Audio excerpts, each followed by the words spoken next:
Assalamualaikum warahmatullahi wabarakatuh. Nama saya Muhammad Hafiz Zaliman bin Zulkifli dan nombor pelajar saya adalah 01 DPU 24F1015. Okey. Mari kita teruskan kepada our definition for project presentation water reserve management and green infrastructure. So, for definition for water reserve management, it is a process of planning the development, distributing and managing the optimum use of water reserve. It ensures that water is available for all needs, drinking, agriculture, industry and environment both now and in the future. For the definition for our green structure is, it is a strategically planned network of natural and semi-natural areas designed to deliver a wide range of ecosystem service such as cleaning water, air purification and climate regulation.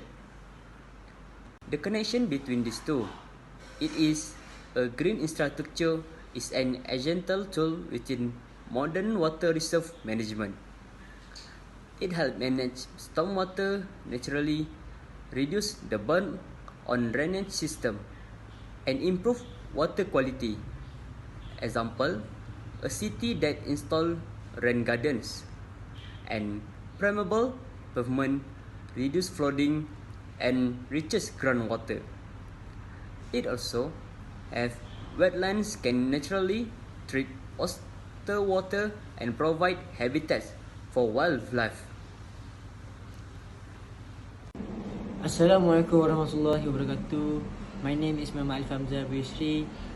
I'm from DPU 3A. My matrix number is 10 DPU 24F1009. Today, I will be continuing my friend's presentation, which Hafizul. And now let's talk about it.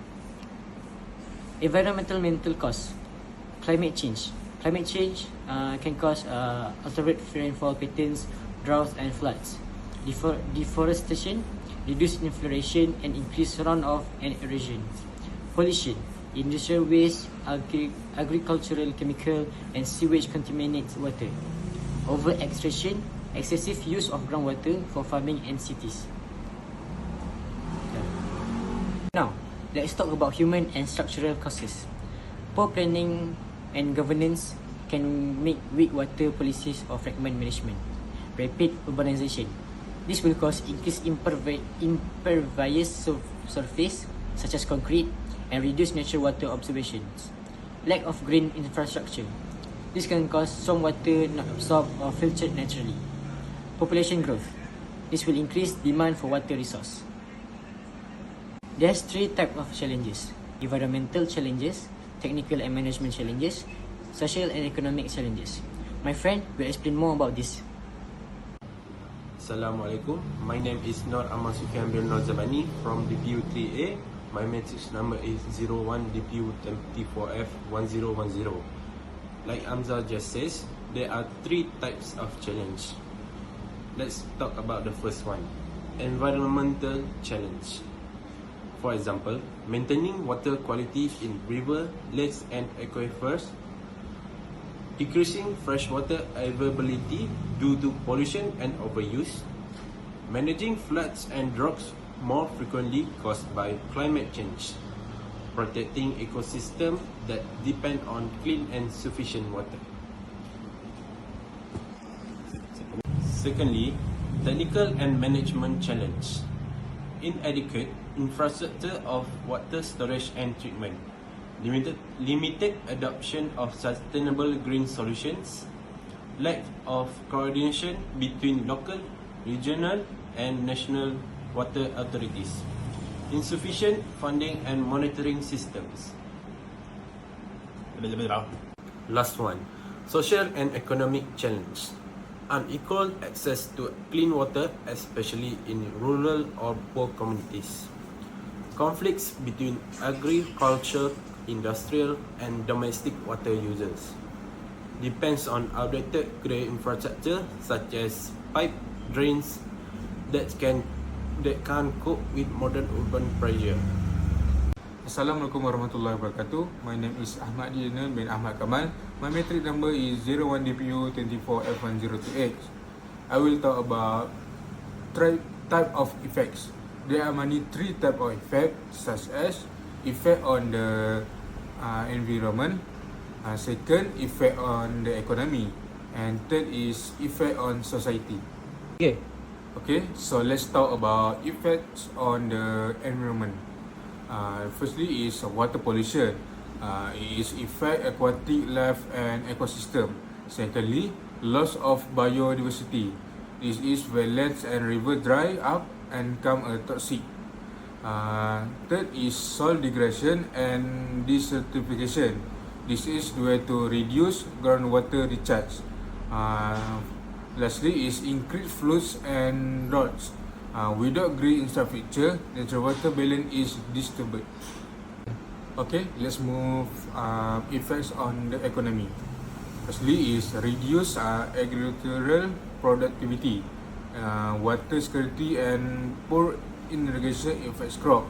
Secondly, increase cost for water treatment like flood control and disaster recovery. Third is loss of industrial output due to unreliable water supply. Lastly, damage to infrastructure and property from floods or water shortages. Okay, next effects on society. Firstly is health risk. Is waterborne disease such as cholera, typhoid. Secondly is water conflicts. This is competition among region on sector. Third is migration and displacement. This is drought of flooding force people to move. Lastly is reduced quality of life. This is lack of green space, urban heat island and strive for environmental hazard. Assalamualaikum warahmatullahi wabarakatuh. My name is Muhammad Mazalif bin Muhammad Khairul Hakimi and my matrix number is 01DPU24F1031 and I will be sharing about what are the principles in water resource management. Firstly, the first principle is sustainability.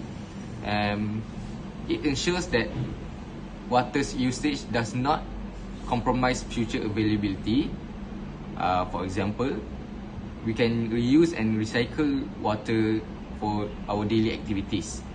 Secondly, the efficiency. We should minimize on energy and water waste in supply and treatment. For example, smart irrigation and leak detection. Thirdly, our third principle is resilience. It is designed for infrastructure that is resilient to floods, droughts, and climate change. For example, we can use flood-resistant dam and flexibility drainage system. Integrations is the fourth principle, and it is to manage water, land, and ecosystems together. For example, integrating urban drainage with landscape design. And last but not least, the surroundings. Treat wastewater as a resource, not waste. For example, reusing wastewater for irrigation or industrial purposes. Now, I will be talking about the engineering innovation and green technology. There are four types of innovation that engineering like me can do. Firstly, we can conserve the water and the efficiency. We can use technology smarts, irrigation system, leak detection system, and water flow features. Secondly, we can treat the water and recycle the wastewater. For example, membrane filtration, constructed wetlands, and also construction wastewater. Thirdly, stormwater management through green infrastructures. For example, transparent coating, rain garden and biodam, and also green roof and walls. Lastly, we can store water and supply the system. For example, rainwater harvesting system, aquifer recharge system, and also desalination plant.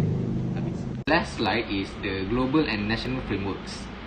There are two levels, global and also national at India. The globals have two frameworks or policy.